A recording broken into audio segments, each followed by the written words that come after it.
So to start this tutorial, I don't have any foundation on, I just washed my face, and I also covered my eyebrows with some glue just to kind of lay them flat. The other thing that I want to point out is that in addition to the water activated face paints that I'm going to be using, I'm also going to be using a kind of dupe for alcohol based paints, and that is to combine like cream makeup with 99% isopropyl alcohol, and this was an idea that I got from Goldie Starling. I will link her video down below where she kind of goes a little bit more in depth, but I just thought that it would be kind of perfect for a watercolor look, so that's what we're also going to be using. Now that all of that is said, let's get started. Actually, before any of that, you want to go ahead and look up some pictures of painting styles that you like, so that way you can have inspiration and you can use really any painting style that you want. I was really inspired by watercolor paintings because I just love them and I think they're really beautiful, but you can use oil or acrylic as well. It doesn't really matter. And just look up some pictures so that you can get the general sense of the kind of textures and style and just techniques that you want to replicate for this look.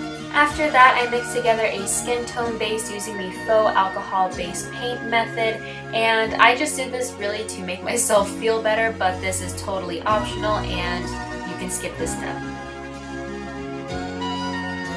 Now to really start, I took a red cream makeup, added some alcohol to it, and started to apply it to my face.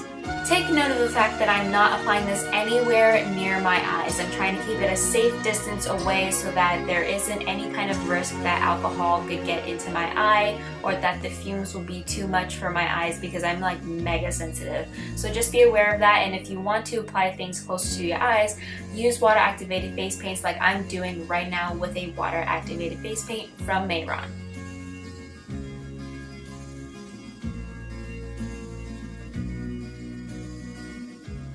Taking a moment to pose. Then I took a pink water activated face paint and applied this over the areas I just went over to add some additional dimension. The main thing that you have to keep in mind when doing this look is that it's all about the layers. It's all about the colors and the dimension and the depth that you can get from it. So here I'm adding some purple to give it some extra richness and depth, and also to start on the contour, but you may not want to contour. You may be just focusing on the eyes or whatever it is, and that's just what makes this tutorial really difficult for me to guide you through, is because it is really subjective. It is really all up to you and what you are deciding to do in terms of how you want this look to end up looking like for Halloween. I also just want to point out that if you choose to do this look for Halloween, you're going to need to cover all of your exposed skin. I didn't for this tutorial, obviously, because after I was finished filming it, I just washed it off. But this will just help you to pick out a costume that you want to wear for Halloween with this look.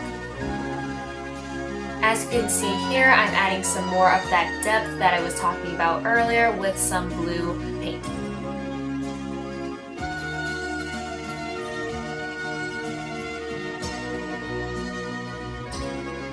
For the eyebrows, I actually ended up messing them up for a little bit because I started off with a pretty, decent looking brow. I mean, these look pretty nice, but I wanted to add some more depth to one side, but for some reason I started to add it to the other side as well, which made them look really bushy. I mean, I cleaned it up later with this highlighter that you're going to see in a little bit, which is just a white mixed with a bit of yellow, but the actual other colors that I was using started to mix with it too, so it was just this really pretty like off-white looking thing, which you can totally use or you can do whatever else you want, but I'm just saying that I used this to clean up the fucked up other side of the eyebrow because I wanted the light source to be coming more from one side than the other, and so this thing saved the day and I was very happy after all.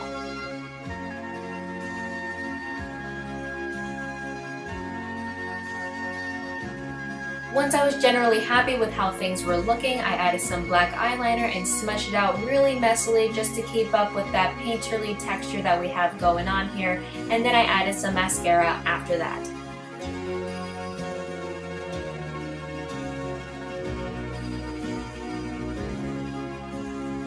Then to close out this look, I added a bit of glitter eyeliner to the highlighted points of this look just to give it a little something extra. Even though in retrospect I totally would have picked a different color, but oh well.